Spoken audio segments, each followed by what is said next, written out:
Bien, tal y como les habíamos prometido, está con nosotros la joven Carolina Serrata Méndez, quien es la directora de la Dirección General de Defensa de los Afiliados de la Seguridad Social, con quien vamos a hablar sobre temas de interés colectivo. Más que una entrevista, yo quiero una especie de conversatorio, porque hay muchas cosas que la gente debe saber sobre la vida, que a lo mejor ustedes están haciendo, pero necesita la difusión mucho más profusa. Nada, bienvenida a su espacio Verdades al Aire. Muchísimas gracias, Salomón, y a toda la teleaudiencia que nos ve y nos escucha también. La verdad es que sí, que la institución, nosotros trabajamos bastante en la defensoría de los afiliados y en la orientación, y necesitamos programas como este, tuyo y otros, para ayudar a orientar a lo que es la ciudadanía dominicana. De entrada, decir que la DIDA es la institución que defiende, orienta y educa a los afiliados del Sistema Dominicano de Seguridad Social y a los residentes también legales en la República Dominicana. Bien, vamos a comenzar entonces como Jack el Destripador, por el principio. Perfecto. Tienes 2 años en la dirección de la DIDA. ¿Qué puedes exhibir? Mira, vamos a cumplir 2 años ahora, en septiembre de este año. Lo primero es que nosotros, por ejemplo, en el año 2021, brindamos más de 1 millón de asistencias a los afiliados en el Sistema Dominicano de Seguridad Social. De igual forma, nosotros trabajamos para diversas resoluciones que se han emitido en el Consejo Nacional de Seguridad. Cuando usted se refiere a asistencia, ¿en qué consiste esa asistencia de diferentes tipos. Exacto. Nosotros trabajamos en la DIDA los 3 seguros en materia de seguridad social, que trabajamos tanto el seguro de pensiones, el seguro de riesgos laborales y el seguro de salud. En materia de salud, cuando los afiliados nos visitan, ya sea por una denegación de cobertura, ya sea por la solicitud de un cobro indebido en las emergencias, que fue un tema muy de boga. ¿El robo de las clínicas que te cobran? Bueno, bastante. Nosotros hemos trabajado incluso recientemente, que fue uno de los casos más sonoros, fue la muerte del niño Naín Contreras en la provincia de Higüey, donde esa familia nos apoderó directamente como institución y estamos trabajando conjuntamente con la CISALRIL en la investigación del caso y al mismo tiempo nosotros como institución haciendo las investigaciones para la solicitud de las sanciones correspondientes. Sin embargo, se tiene la impresión de que la DIDA es un organismo que está ahí, pero no tiene ni las herramientas ni las difusiones necesarias. Ustedes son como apéndice de otro organismo que ustedes están como para validar las actuaciones. Lo que pasa es que la DIDA, en principio, cuando se concibió, con la ley 87-01, era una dependencia técnica del Consejo Nacional de Seguridad Social. Posterior a la promulgación de la ley 1320, que fue la que nos da personería jurídica, que nos convierte en dirección general, incluso nosotros somos la primera directora, la primera titular designada mediante decreto por el Poder Ejecutivo, y ya entonces nos divide de ser ese órgano técnico del Consejo Nacional de Seguridad Social a ser un órgano autónomo, independiente, adscrito al Ministerio de Trabajo como un órgano de adscripción, al igual que todas las direcciones generales. Esa independencia, el principio de la ley, el espíritu de la ley, al darles a ustedes esa autonomía, esa independencia, era precisamente que ustedes podían hacer su trabajo sin depender de los demás. Correcto. Sin embargo, vemos cómo ustedes van, por ejemplo, a un periódico, y va la DIDA, va el director de trabajo, va el de la seguridad, van todos juntos. Mira, lo cual es incompatible con el trabajo que ustedes tienen que hacer, que es de supervisión de algunos de esos organismos con los que ustedes andan. Mira, lo que pasa es lo siguiente: nosotros como un sistema dominicano de seguridad social, donde la DIDA no se sustrae de ese sistema, y al igual de ser una institución gubernamental, nosotros trabajamos en conjunto, pero esto no quita la supervisión, el monitoreo de las diferentes instancias. Me explico. ¿Qué hace la DIDA? El afiliado viene donde nosotros y lo podemos ayudar primero por la vía administrativa, escalando los recursos. Por ejemplo, una denegación de cobertura. El órgano que nosotros tenemos que escalarlo es a la Superintendencia de Salud. El afiliado puede acceder a nosotros de manera gratuita, es importante señalar, sin tener que contratar a un abogado. Va donde nosotros y le verificamos el caso y lo escalamos de manera administrativa a la CISALRIL, en el caso de que sea en materia de salud. Y la mayoría de esos casos podemos resolverlo de manera amigable y administrativa. Pero la ley le da a ustedes en su artículo 5 una facultad de incluso instrumentar Correcto. Los expedientes. Claro. Pero casi nunca llegan a instrumentar expedientes. Lo que pasa es lo siguiente. Se ve como una confabulación con el paso siguiente, que es el castigo a las clínicas o a los violadores. No, déjame si te explico, Salomón. No, mira, lo que pasa es lo siguiente, que los procesos se agotan. Primero, trabajamos la vía administrativa, que económicamente y el gasto de bolsillo del afiliado sería menor. Ya luego, cuando el caso lo amerita, que ninguna de las superintendencias, que luego llega al Consejo Nacional de Seguridad Social y no tengamos una ganancia de causa o una respuesta oportuna, entonces el afiliado tiene la facultad de apoderarnos y solicitarnos de que su caso pueda ser instrumentado dentro de los tribunales de la República. Recordemos que esta ley es de recién promulgación del año 2020 y para nosotros poder accionar, esta población tiene que apoderarnos primero. O sea, nosotros no trabajamos por el rumor público, diferente al Ministerio Público. Pero la no persona tienen, tiene que apoderarnos para eso. Aparte de ese apoderamiento, perdóname porque es importante, no hay una forma de que ustedes supervisen. Porque, por ejemplo, una gente en Pedernales no tiene la capacidad ni para apoderar, ni siquiera para darse cuenta de los engaños que algunas clínicas o algunas de las prestadoras de servicios cometen contra él. ¿Cómo yo te apodero? Pero mira, lo primero es lo siguiente. La persona puede apoderarnos, ya sea por las vías de correo electrónico, hasta redes sociales, o sea, tenemos todo de manera digital. Incluso tenemos una oficina, tenemos 19 oficinas. Pero ¿cómo te apodero si en el país, en sentido general, supongo que un 50% no sabe ni siquiera que existen? Y si saben que existen, no saben cómo accesar a ustedes. Mira, lo primero, tú dijiste algo importante cuando iniciamos la entrevista. Es la necesidad de que la DIDA pueda trabajar el tema publicitario, que ya lo estamos iniciando y lo estamos trabajando. Y lo hemos visto con el flujo de personas que nos visitan diariamente. Porque yo quiero que tú vayas un día, incluso te vamos a invitar a que vaya cualquier día de la semana, a cualquier hora del día. Además, tú quieres de aquí a cualquiera de nuestros puntos GOV que están abiertos los fines de semana y tú veas el flujo de personas que nosotros recibimos a raíz de que le estamos llevando la información, al igual de los encuentros comunitarios. La gente está conociendo la DIDA. La gente está conociendo la DIDA y visitándolo, y de manera que los espacios físicos nos están quedando pequeños. Sin embargo, yo creo que hay también otra cosa que se puede hacer. Usted me dirá, usted es la que sabe. Yo creo que la DIDA tiene el mandato constitucional y legal de acercarse a la gente, no la gente a la DIDA. Por ejemplo, muere mi padre, queda su dinero, queda una pensión, lo que sea. Yo vivo en Pedernales, mi madre no tiene necesariamente que saber esas cosas. No, lo que debe la DIDA, por mandato constitucional y por principio de la ley administrativa de eficiencia y de eficacia, tratar de acercarse a los beneficiarios. Mira, lo que pasa es lo siguiente, nosotros como institución damos la orientación. Ahora bien, en el caso que tú acabas de plantear, el órgano que debe de acercarse para verificar ese afiliado y decirle cuál es su derecho es la Superintendencia de Pensiones, que es la que regula las pensiones. Eso es para regular, pero por ejemplo, perdóneme, porque es un conversatorio. Sí, claro. La DIDA, Dirección de Defensa e Información. Defensa e Información de los Afiliados. Ese es mi organismo. Claro. Entonces usted tiene que ir y decirme, mira, ahí hay unos chelitos tuyos para la vieja, todo el viejo tuyo murió y esos cuartos están ahí, o esa pensión está ahí. Es la DIDA. No. A ver si nos ponemos en contexto. La DIDA es la que tiene que informarte a ti que tú tienes un derecho si un familiar tuyo tiene un dinero. Por ejemplo, la resolución que te hablaba del Consejo Nacional de Seguridad Social, uno de los grandes logros fue la eliminación de los impuestos sucesorales. Llámese que cuando una persona, un hijo ya, su madre falleció, o el esposo, o su padre, o cualquier tipo de familiar, para poder acceder a los fondos de esa persona, tenía que pagar los impuestos sucesorales, hacer una determinación de heredero, igual que una herencia común y corriente. Como si hubiera dejado una playa en Caracol. Exactamente. Entonces, ¿cuáles son los casos que nosotros recibimos?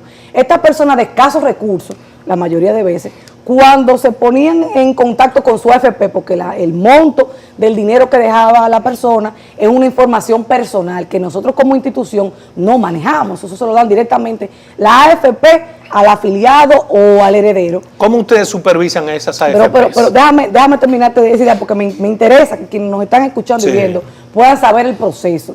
Cuando tú sabes ya el monto que tiene la persona, muchas veces tú dices, óyeme, pero lo que mi papá, mi mamá o cualquier familiar dejó para la familia, no me alcanza si tengo que pagar un abogado, si tengo que hacer una determinación. Está bien, pero eso es si sé el monto, perdóname, porque el principio no sé si se entendió. Yo estoy hablando de la persona en sentido general que no sabe siquiera cuál es el monto. Mi padre murió suponiendo, yo vivo en Pedernales, te puse un caso, yo no sé qué dejó. El primer paso que la persona tiene que hacer antes de llegar a la DIDA es comunicarse con su AFP, porque nosotros como institución, ni ninguna otra institución, es una información de carácter privado. Y no hay forma de obligar a que sea la AFP. Pero debe ser, pero déjame de explicarte. debe ser la AFP, y ha sido una lucha que nosotros hemos tenido desde que accedemos a la institución, Exacto. que no es el afiliado detrás de la AFP, que no es el afiliado detrás de la ARS, que es la AFP que maneja los fondos suyos, que tiene que estar en contacto, su dinero ajeno del pueblo, que tiene que estar en constante comunicación con el dueño del dinero. ¿Por qué no lo hacen? ¿Con el dueño del dinero? ¿A qué se debe que no lo hacen? Lo primero es que nosotros en diferentes mesas de trabajo, incluso ahora estamos trabajando en la mesa del diálogo nacional, donde los diferentes sectores están representados, y lo hemos elevado ante el Consejo Nacional de Seguridad Social, en conversaciones con ADAF también. Lo primero es que descentralicen las oficinas. Las AFP, la mayoría, sus oficinas están en Santo Domingo o en Santiago. Y algunas, que como la de Romana, que tienen en la Romana. Pero solamente queda ahí. Hemos visto un buen trabajo que se está haciendo desde la AFP Reserva, que han anunciado apertura en otras provincias del país, porque tú lo decías, hay que acercarle el servicio a la gente. El que vive en Pedernales no puede venir a Santo Domingo a gastar un pasaje, a durar, que te devuelvan otra vez porque te faltó un documento, y verdaderamente ponérsela incómoda. ¿Pero qué hacen ustedes para castigar a esas AFPs que no cumplen? Porque eso se convierte a la larga en una estafa al ser humano. Es correcto. Nosotros desde la institución, primero, vuelvo y te repito, quienes supervisan a la AFP y quienes quienes la regulan, es la Superintendencia de Pensiones. Ahora bien, pero tú puedes someter a una empresa por mí, claro, porque eres mi defensor. Correctamente. Cuando el afiliado viene y nos contacta a nosotros para cualquier tipo de servicio, nosotros le hacemos como el canal, la vía. Ahora, no ha llegado la oportunidad de que ningún afiliado, su problema, cuando se acerca a nosotros, no se le dé una respuesta. Incluso nosotros hemos suplido en nuestras oficinas provinciales las informaciones que deberían darle. ¿Han sometido ustedes a algunas AFPs en defensa de los afiliados? Claro que Me contesta en 2 minutos porque tenemos la primera pausa comercial. 2 minutos nada más. Vamos en esta súper interesante entrevista con Carolina Serrata Méndez, directora de la DIDA, la entidad que se supone tiene que supervisar, vigilar, proteger y ayudar a los afiliados. Antes de irnos a la primera pausa comercial, usted tenía la palabra ante una pregunta que le hice y sé que quiere desarrollar. Claro, es correcto. Mira, con respecto a las AFP o cualquiera de las AFP, ARS o sometimientos que se puedan hacer en la superintendencia, es lo siguiente. Cuando el afiliado tiene una inconformidad con algún tipo de prestación, principalmente en materia de pensiones, va donde nosotros. Nosotros le hacemos de canal la DIDA con la AFP o la DIDA con la Superintendencia de Pensiones, que es el órgano evidentemente jerárquico al que tenemos que trabajar los casos. Y la realidad es que se han resuelto la mayoría de inconformidades que se puedan tener. Ya en el caso de materia de pensiones, muchos de los baches que tenemos ya son temas de modificación de ley principalmente. Por eso hemos visto que en materia de pensiones el mismo presidente, Luis Abinader, ha tomado esto muy en serio. O sea, hemos visto la cantidad de dinero, incluso más de 10,000 pensiones solidarias. Yo tengo una pregunta en ese sentido. Por ejemplo, tenemos años debatiendo la posibilidad de modificación de la ley 8701, que data desde cuando Hipólito Mejía era presidente. Y ya todo el mundo tiene el consenso de que es necesaria una adecuación, porque es una ley que está anacrónica. Desde la DIDA, ¿qué puntos de vista, qué artículos ustedes creen que hay que modificar esa ley? Lo primero que de decirte artículo por artículo... No, lo que usted crea. Porque no estamos en la mesa, lo que pasa es que por prudencia, porque nosotros somos miembros de la mesa del diálogo nacional, pero tenemos posiciones que ya las hemos planteado.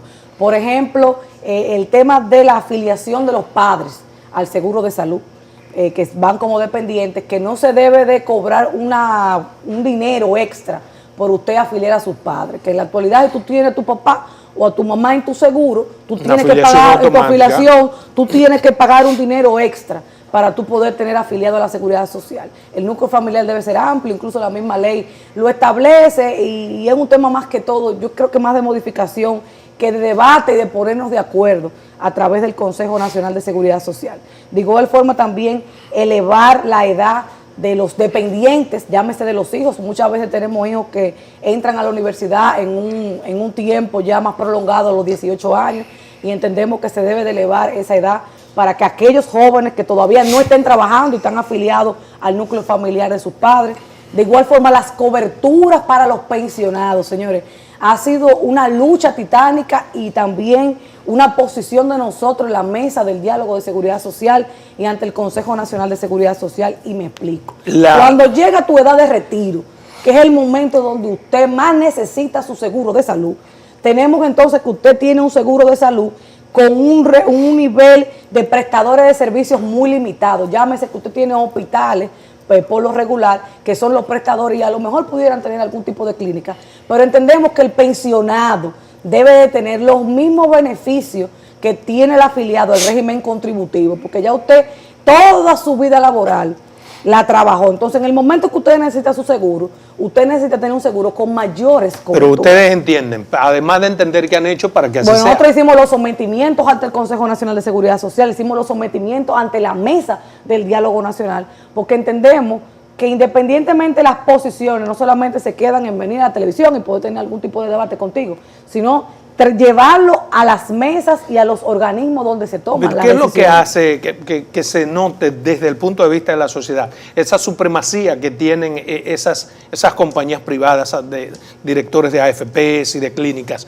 que casi siempre se impone su punto de vista? Mira, con respecto, digamos, por ejemplo, perdóname, aumentar de 60 a 65 la edad para pensionados. Es una propuesta. Sí, pues una propuesta. Pero una propuesta que nosotros rechazamos. De plano. Yo creo que es el primer programa de televisión donde lo digo. Porque nosotros desde la institución nos hemos preocupado y tenemos que quitarle esa visión a la sociedad. El funcionario público, el servidor público, tiene que hacer su trabajo en su oficina. Yo vengo a estos programas para orientar, porque programas como tuyos y otros ayudan a que la ciudadanía se oriente. Pero más que ir a hablar de lo que yo pienso en televisión, nosotros lo planteamos en las mesas correspondientes. ¿Y usted qué posición fijó la DIDA? Bueno, la DIDA nosotros todavía, en la mesa del diálogo, ese tema no ha llegado a la mesa de diálogo porque no ha sido una propuesta formal. ¿Cuál es la posición? La de nosotros es que no se debe de aumentar la edad de retiro. Definitivamente que con 60 años nosotros entendemos que es más que suficiente. Nosotros apoyamos y entendemos que otras instituciones establecen ya el tema de las cotizaciones, de que si la persona, el trabajo informal, que muchas veces lo tenemos en la República Dominicana, pero desde la DIDA entendemos que la edad de 60 años es más que suficiente y más la calidad de vida que vive el dominicano. Para ahora aumentar a 5 años más para que la gente recobre su chelito. Mire, hay un tema súper importante también que tiene que ver con las modificaciones a la ley. Es, por ejemplo, que aquí tenemos varios sistemas de pensiones. Bueno, es algo que se puso, el 8701 se dio una facultad en su artículo 11 que no debió darse nunca. ¿Cómo corregir eso? Porque, por ejemplo, el hecho de que tengamos tantos sistemas de pensiones diferentes hace que a nuestros legisladores no les importe esta vaina de las pensiones de los demás. ¿Por qué? Porque ellos se pensionan de una forma diferente. ¿Cómo corregimos esas distorsiones? Mira, lo primero es que nosotros tenemos lo que es el sistema de pensiones por cuenta de capitalización individual, que es lo que tenemos a través de las AFP, que es lo que en la actualidad la mayoría de nosotros está cotizando. Tenemos el sistema de reparto, que son aquellos que han adquirido derechos, que ese es un tema también importante que me gustaría tocarte dentro de los sistemas de pensiones, es el sistema de reparto. ¿Quiénes pueden retornar al sistema de reparto? Llámese que cuando una persona ya cumple los 60 años y es servidor, ya ha sido servidor público, porque el sistema de reparto es solamente para aquellos servidores públicos en su momento. Tenemos personas que cotizaron la mayoría de sus años en el sector público y por H o por R parte de su dinero en la actualidad está en una AFP. En el caso de la DIDA, ya nosotros presidimos lo que es la comisión de traspaso y son de los casos que recibimos día a día, que la persona tiene su dinero en una AFP, pero quiere traspasarlo al sistema estatal. Su dinero, su cuarto de ellos. Su dinero lo quiere traspasar al sistema estatal, pero para que el Estado le garantiza una pensión de por vida y con unos niveles de porcentaje.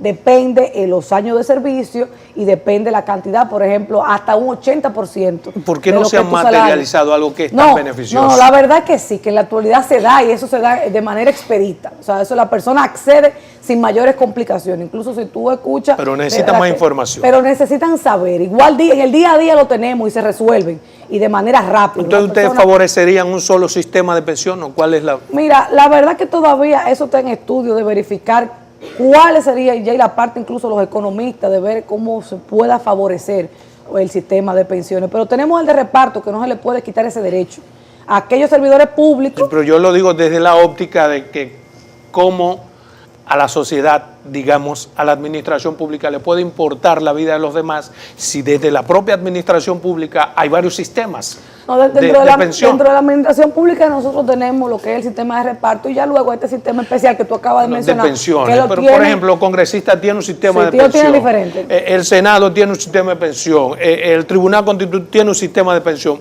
Mucha gente que tiene su propio sistema de pensión. Nosotros entendemos que se debe de verificar todo para que se unifique. Yo entiendo que la ley debe ser igual para todo el mundo. O sea, el sistema de pensiones que pueda tener usted, yo, cualquiera, debe ser el mismo, no importa. Yo entiendo que eso es un tema importantísimo de debatir en esta misma modificación de la ley para que todos tengamos los mismos beneficios y las mismas responsabilidades también. Pero de cara en materia de pensiones, decir que hemos avanzado muchísimo.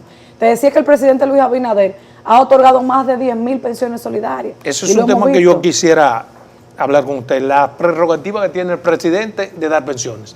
¿Usted cree que debería seguir eso? Claro, mira. Me refiero a cualquier presidente, mira, no a Luis Abinader. No, cualquier presidente, porque esto es un tema que no solamente el presidente Luis Abinader. Mira, te voy a explicar. Mira, en el caso de las pensiones solidarias, específicamente, hay que delimitar cuál es el público que puede acceder a las pensiones solidarias. Con la que yo estoy de acuerdo, con la solidaria. Mira, pero, por ejemplo, perdóneme, el presidente pensiona a un periodista, amigo de él o amigo del partido, lo que sea, con 150,000 pesos.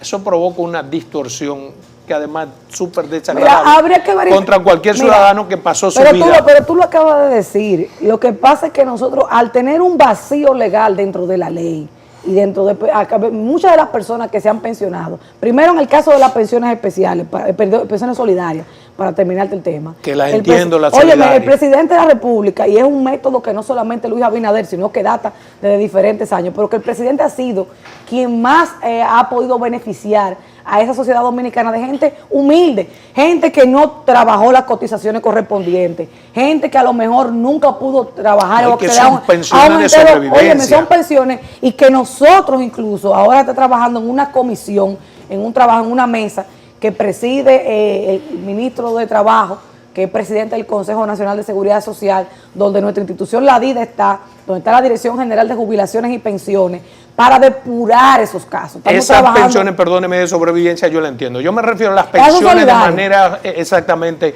especial que el presidente no debería quitarse esa bendita prerrogativa. Mira, lo que pasa es lo siguiente. Me contesta, por favor, en 2 minutos para que te puedas explayar sin la interrupción. 2 minutos. Vamos a esta interesantísima entrevista con Carolina Serrata Méndez. Antes de irnos a pausa, usted decía que son prerrogativas. Mira, lo primero es decir que nosotros apoyamos la posición de que en materia de pensiones o en cualquier tipo de derechos se unifiquen los criterios para que todos podamos tener acceso tanto a pensiones, a salud o en materia de riesgos laborales. Pero en el caso particular de la prerrogativa que tiene el presidente de la República, ya sea este de turno, que es el señor Luis Abinader o cualquier otro presidente, hay muchas personas que tienen una solvencia moral importante dentro de sus comunidades y que se hacen las propuestas correspondientes para que el Poder Ejecutivo pueda otorgarle una pensión especial. ¿Pero debería eso ser una prerrogativa del presidente? La verdad es que nosotros entendemos que personas, por algún tipo de tecnicismo legal y vacíos legales, no completan las cotizaciones. Sin embargo, no califican para una pensión solidaria, pero tampoco pueden calificar para una pensión del régimen contributivo. Entonces sería injusto, y por eso su nombre, especial. No es un tema de que si estoy amigo del presidente, porque tenemos que mirar que la mayoría de las pensiones especiales que el Poder Ejecutivo ha otorgado, por lo menos en esta administración de gobierno, tienen la suficiencia, solvencia moral y las justificaciones correspondientes. Pero eso lo determina quién, perdóneme, que es ahí donde yo quiero llegar. Eso es una prerrogativa del Poder Ejecutivo. Perdóname, sí, pero es que yo entiendo que el país debería tener un sedazo de cómo medir las cosas, pero no puede ser una prerrogativa del presidente pensionar a alguien con 150,000 pesos cuando hay cañeros que aún no reciben los 5,000 pesos que les toca. Mira, y no me refiero a este presidente, que ha sido el que más ha pensionado, perdóname, de manera solidaria. Mira, lo primero es lo siguiente, que la regla en materia de pensión en este gobierno, y tú lo acabas de decir, es el presidente que más ha pensionado. Y en el caso de los cañeros, que es una defensa que también desde la DIDA hemos llevado, sí se están pensionando. Faltan algunos cuantos expedientes, pero sí se están pensionando. Pero no provoca esto una desigualdad constitucional. No, porque fuera desigualdad, y tú me dijeras, mira, En esta administración solo están dando pensiones especiales. Sin embargo, las pensiones solidarias, las pensiones de los cañeros, las pensiones de un sector no se están dando, al contrario. Incluso también el apoyo que esta administración de gobierno ha dado también en materia de pensión al sector salud. Señores, ¿qué papel fundamental ha jugado el papel de salud, el sector salud? Entonces, tenemos en torno a ese caso punto de vista diferente. Yo me opongo a todo lo que plantea una desigualdad social. Y para mí lo plantea ese privilegio de un ciudadano sobre otro. Pero bien, hay otros temas que quiero compartir con usted. Hay denuncias reiteradas sobre cobros irregulares en las clínicas. ¿Qué han hecho ustedes para exorcizar esa diablura? Lo primero es lo siguiente, y ese es un tema que nosotros lo hemos abrazado totalmente. Lo primero es explicar a la gente cuál es el procedimiento.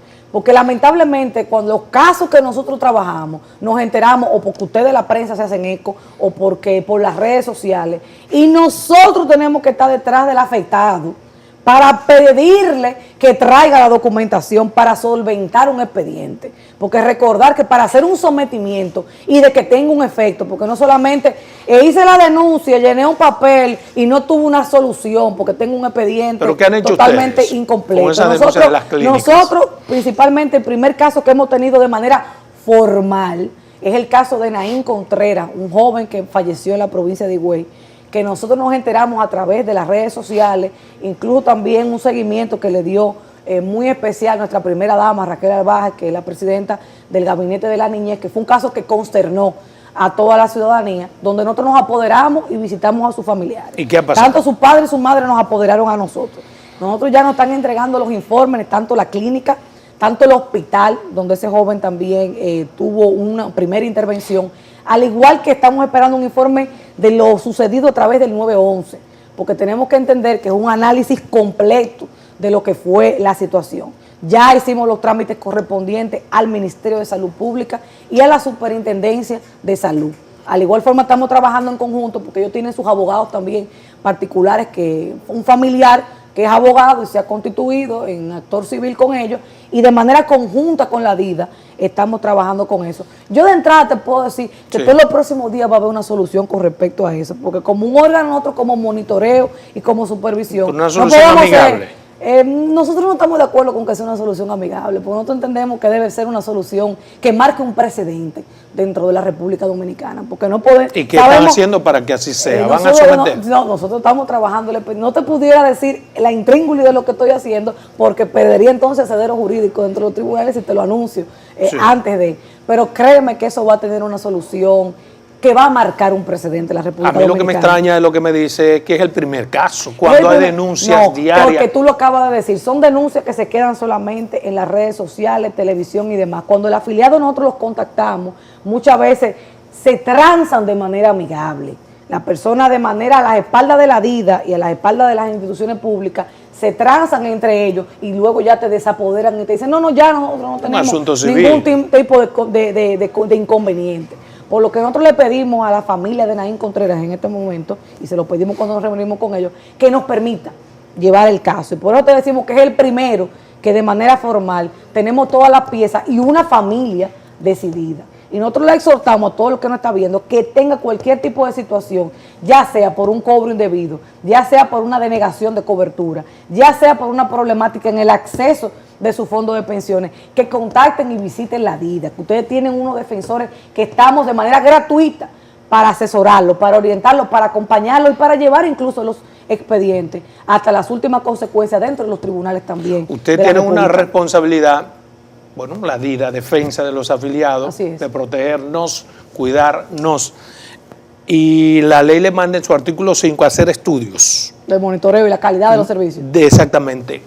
¿Qué resultados han arrojado esos estudios del monitoreo de las AFPs, por ejemplo? No, mira, nosotros principalmente trabajamos el monitoreo y la calidad en los servicios principalmente de salud, que es donde nosotros hacemos los encuentros dentro de los hospitales, a las clínicas privadas. Incluso estamos trabajando ahora un proyecto piloto que es montar los stands dentro de los centros de salud para que la persona pueda acceder al servicio de nosotros sin tener que desplazarse del centro, por ejemplo, donde lo estén atendiendo. De igual forma, nosotros hacemos los monitoreos en los hospitales, las clínicas, y los estudios que nosotros hallamos los mandamos directamente tanto al Servicio Nacional de Salud para las tomas de decisiones correspondientes en el caso del sector público, al Ministerio de Salud Pública para que tome en consideración las habilitaciones de las clínicas y hospitales. Le hago de nuevo la pregunta porque no me ha contestado. ¿Cuáles han sido los resultados en las averiguaciones que ustedes están obligados a hacer por mandato de ley sobre la calidad de los servicios de la AFPs?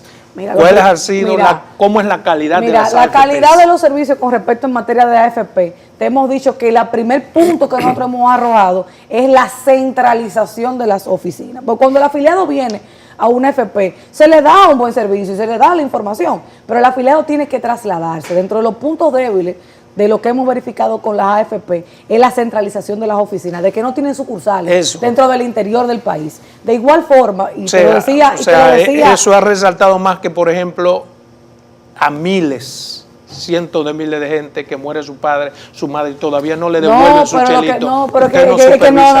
Lo que pasa es que tú estás enfocando el tema de manera distinta. Lo que tú estás hablando ahora mismo es la defensoría del afiliado, porque es la defensoría en sí. Y nosotros desde la DIDA tenemos cientos de casos y miles de casos en esta administración resuelta en materia de devolución de fondos, en materia de traspaso, incluso con respecto a lo que tú acabas de decir, que la persona no tenga que pagar impuestos sucesorales, es un logro de la DIDA. Porque tú tienes que acceder a tus fondos, tú tenías que pagar un dinero. Eso es un avance. Eso es un avance que desde nuestra institución hacemos.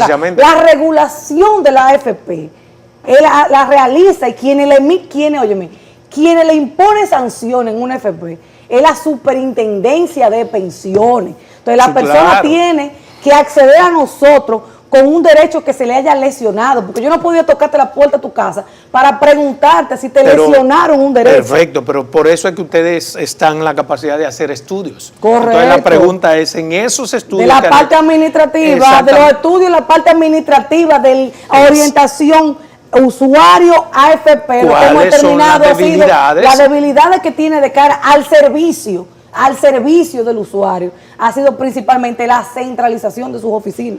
No es una debilidad, a ver si estoy equivocado, al servicio del usuario. Claro. Que me nieguen las prestaciones y que me la pongan en China. Ya eso es un tema de defensoría, ya eso es un tema de que te están vulnerando un derecho. Pero para yo enterarme que a ti te están vulnerando un derecho, tú tienes que apoderarme o informármelo. Porque yo no tengo la facultad de saber que un familiar tuyo tiene un dinero en tu AFP, en una AFP, y que tú no lo has ido a reclamar. Ahora, nosotros te orientamos y te informamos y publicamos la lista de los fallecidos para que tú te metas a la página web y tú digas, déjame yo mirar quién falleció ahí, quiénes tienen fondos y en qué AFP. Ahí yo veo la lista, Juan Pérez, que es familiar mío. Yo tengo algún tipo de interés para ayudar a acceder a esos fondos. O el trabajo que nosotros estamos haciendo de cara a las AFP. Ustedes, aparte de las publicaciones, ustedes están en la obligación, las AFP, que son los que tienen los datos. Ustedes están haciendo, mira, un trabajo tesonero. Tenemos que irnos nueva vez a una pausa comercial. Cuando regresemos, quisiera que me diga con qué tipo de personal y cuánto presupuesto ustedes tienen para realizar ese maravilloso trabajo. 2 minutos. Continuamos aquí en esta interesante entrevista. Usted tenía la palabra. Es correcto. Mira, te decíamos antes de la pausa que por eso es importantísimo de que la gente, cuando entienda que se le está vulnerando un derecho, cuando usted va y se acerca a su FP o usted se acerca a su ARS con un tipo de problema, usted puede escalar la problemática ante nosotros y nos lo informe. Tú me preguntabas con respecto a qué personal y qué presupuesto. Sí. La realidad es que para nadie es un secreto que la DIDA siempre fue catalogada como la cenicienta del sistema dominicano de seguridad social, porque aunque las instituciones que nosotros monitoreamos, que son principalmente las superintendencias con las que trabajamos y demás, manejan una cantidad de dinero muy por encima de lo que maneja nuestra institución. Estamos hablando de que la DIDA, a pesar de que tenemos 19 oficinas en todo el territorio nacional, tenemos menos de 300 empleados. Y tenemos menos de 300 empleados. O sea, todavía no llegamos a los 300 colaboradores. Entonces, en todo, ¿cómo usted puede dar basto para un país? Incluyendo todo lo que tiene que ver la parte administrativa, que no solamente el cuerpo de defensoría. Entonces, nosotros estamos trabajando para que, independientemente de la ley 1320 se modificó, y lo que nos asignó de un recaudo del seguro de pensiones fue un 0.05, algo totalmente ínfimo que nosotros como institución no podemos ni siquiera a nivel de espacio físico. Pero eso no nos ha limitado. Pero bien, el presidente es un hombre que le da un especial interés a este asunto de la seguridad y todo lo que tiene que ver con los afiliados. Ustedes Nosotros hemos hecho los sometimientos correspondientes, tanto a la Dirección General de Presupuesto, pero nosotros más que todos entendemos y también tenemos que saber que el año pasado y lo que fue este año fue un año de pandemia y que los recursos, que ha sido la explicación que se nos ha dado, se utilizaron principalmente para este tema de vacunas, tema de prevención de la salud, pero nosotros entendemos, y es una propuesta, que de cara a la modificación de la ley, a la institución se le debe de aumentar el recaudo, porque el Sistema Dominicano de Seguridad Social maneja unos fondos que por ejemplo, según datos que estuve leyendo, 1.350.000 pesos ha sido la cantidad en recaudación. Sí. ¿No debería eso de alguna forma traducirse a un beneficio para los afiliados? Claro. Y ustedes como institución. Es correcto. Nosotros entendemos que el recaudo debe de aumentarse, la modificación de la ley, porque tú lo acabas de decir. ¿Qué por ciento le dan? Nosotros un 0.05. ¿Y dónde va entonces todo ese dinero? Bueno, se divide ya a diferentes instituciones, como la superintendencia. un 10%. Ya esas se manejan con la administración y las superintendencias de pensiones y demás. Lo cierto es que la institución que defiende al afiliado, que está de cara a la gente, el abogado del dominicano de a pie, necesita tener los recursos para cuando usted llegue, usted tenga un abogado que tenga pocos casos y que pueda darle un trato de manera personalizada. Trato justo, claro, que se lleve el debido proceso. Porque el sistema tiene dinero para eso y se debe de asignar. ¿Y qué han propuesto ustedes para modificar ese status quo? Lo primero que nosotros hemos solicitado que se amplíe lo que es el recaudo. Eso es un tema ya de debate cuando hablamos de temas económicos, pero con el apoyo suyo y de la ciudadanía y sé que del señor presidente. Pero podemos quitarle 5 a las AFPs de los beneficios y pasárselo a la DIDA. Deberíamos, ¿verdad que sí? Yo entiendo que debería ser un reclamo que se pudiera realizar, pero la verdad es que eso no nos limita a darle el servicio a la gente, independientemente de los pocos recursos que nosotros estamos manejando, porque es un mandato del presidente Luis Abinader. La seguridad social es un derecho constitucional y es un derecho que nosotros tenemos que traducírselo de cara a la defensoría y la orientación. Cada vez que se afilian 300.000 personas se pone como un logro, pero la ley tiene 21 años y no debería haber ya un solo dominicano sin afiliarse. ¿Qué tan avanzado es el proceso? Lo primero que en materia de salud pudimos nosotros ver con la afiliación de más de 2 millones al régimen subsidiado que el presidente Luis Abinader lo prometió en la campaña y así lo cumplió antes incluso de su primer año de mandato de gobierno. Y ya a nivel de la cobertura en materia de salud, está prácticamente ya al 100% de lo que son los afiliados al sistema. ¿100% por lo menos en materia de salud, no de la ciudadanía dominicana. O sea, nosotros hemos visto ya como SENASA ha dado los datos estadísticos, incluso SENASA se acaba ahora mismo de colocar como la ARS número 1 dentro del mercado dominicano. Y hemos visto que la mayoría de los dominicanos, del régimen, porque las personas el que trabaja está en el régimen contributivo y puede elegir en cuál ARS afiliarse, pero el que no está trabajando tiene el derecho y el Estado tiene la obligación de darle la protección en materia de salud y afiliarlo a SENASA al régimen subsidiado. Y ya eso prácticamente es una brecha que se está cerrando. Ahora, por eso que le digo, como se supone que se han afiliado unos 10.3 millones de personas, parecería que el interés es más recaudador que otra cosa. No, porque porque lo que pasa es que 1.232.000 millones ha sido el aporte. La DIDA debería tener algo más. Claro, pero es diferente, porque el recaudo que tú acabas de mencionar, que establece la tesorería,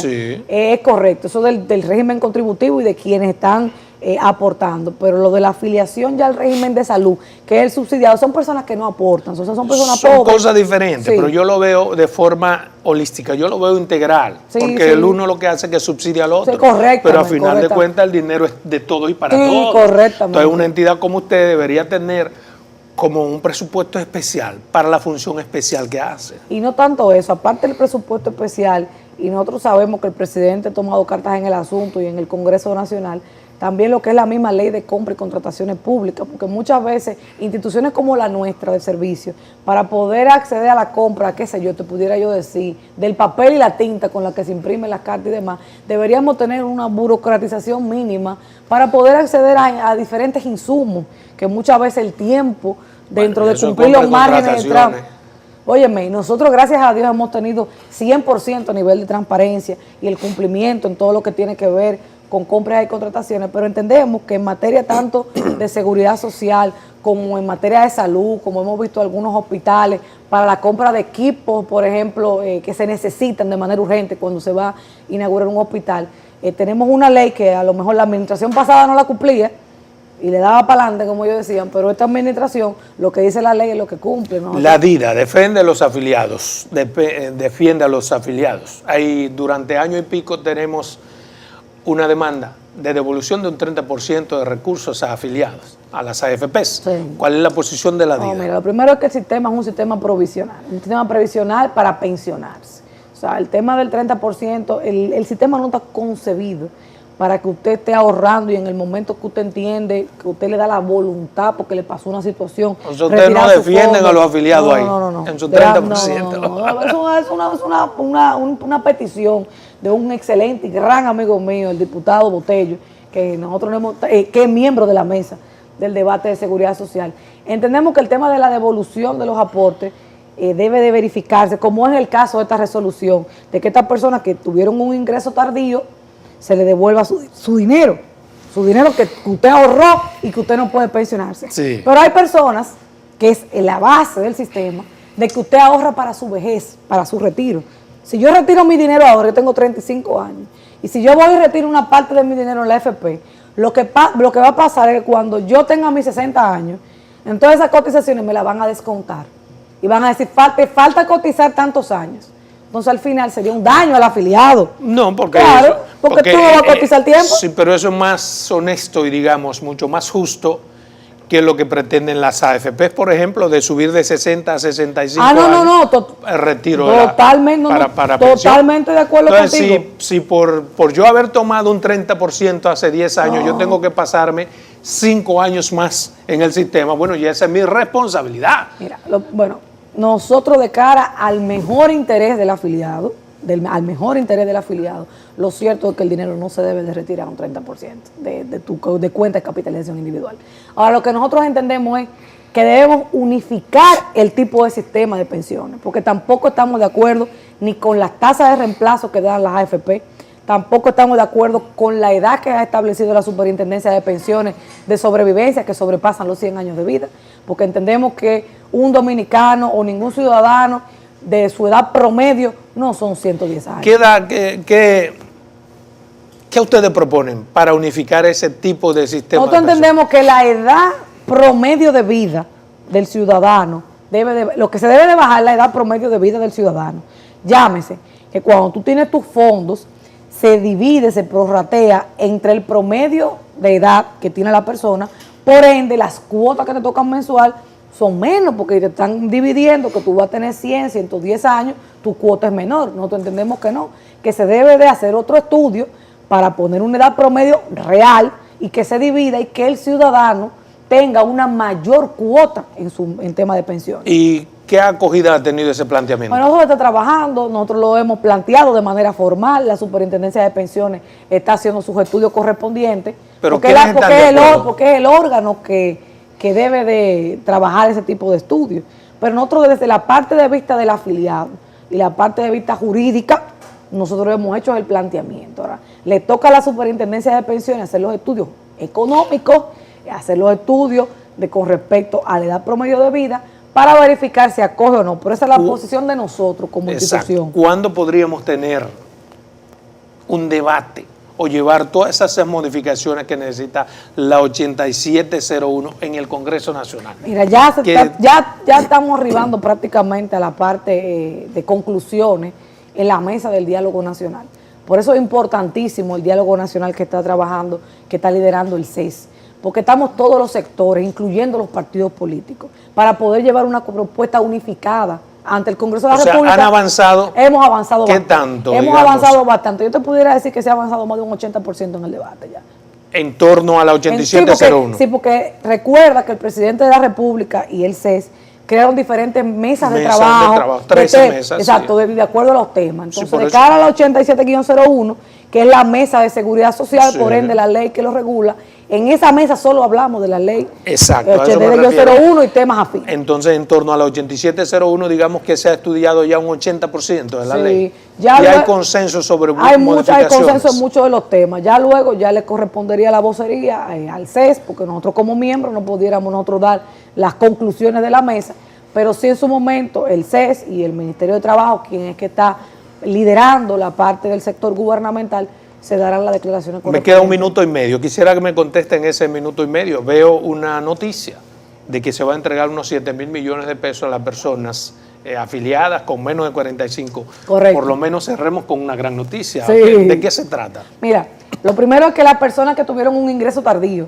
al sistema de pensiones, anteriormente para hacerte una devolución en un único aporte, tenías que tener 45 años al momento del ingreso a cotizar. Pero en principio era 45. Ahora la resolución establece que 44 años y un día usted tiene acceso a tener esos fondos. Mire, ha sido una excelente noticia, porque aunque digamos, óyeme, de 45 a 44 es una brecha poquita. No, nosotros estamos apoderados de miles de casos de trabajadores. Pero la gente está recibiendo esos cuartos realmente. Ya iniciará a recibirlo en un único aporte. Los de 45 años en adelante, sí. Mira, los de 45 años en adelante lo están recibiendo. Lo de 44 años y un día, que es la resolución que tiene apenas 2 o 3 días de promulgada ya o evacuada ya. ¿Cuándo iniciarán? Se dio un plazo de 45 días para que la Tesorería y la CIPEN establezcan la metodología. Para devolver los cuartos de la gente. Para poder identificar y verificar cuál va a ser la ruta crítica para entregar e identificar también. ¿Qué está haciendo la DIDA? Nosotros ya inmediatamente nosotros iniciamos un operativo de identificación de todos los casos que nosotros nos han sometido para eso.